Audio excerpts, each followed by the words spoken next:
Ideally, sex is a cue of safety. Ideally, physical intimacy is something where we're sharing it with somebody. We're allowing ourselves to feel vulnerable or exposed, to feel trust, to feel connection, ideally. But it may not always be that. Sometimes it is not a safe experience. We may not be accessing our safe and social state. And that may be because immobility is too much. Being still requires that we're immobile, but we're okay with it. We feel safety, not just that we're okay with it mentally or cognitively, but that we actually have our safety pathways active along with the shutdown pathways. That's called stillness. If we don't have the safety pathways active, then it's more of a defensive immobility.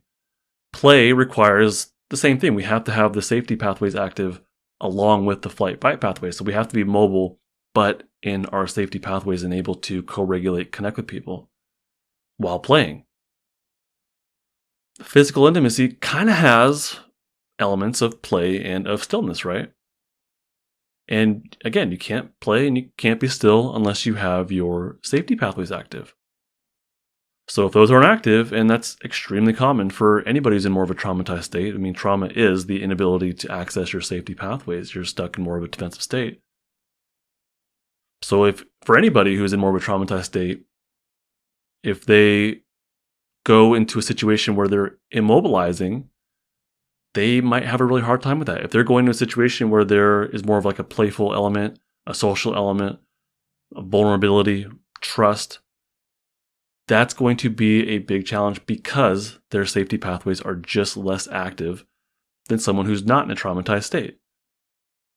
All of that, plus the context of sexual contact, plus the element of immobility, all of these things combined for someone who's in more of a traumatized state from childhood to sexual abuse, it may be a really difficult, tall order for them to be able to engage in physical intimacy and be okay with it. And if the familiarity is too much, or if the safety is not active enough, then what happens is the vagal brake comes off. That's the safe and social state.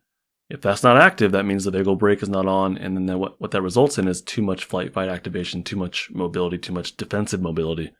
And then that person is just in more of a defensive state.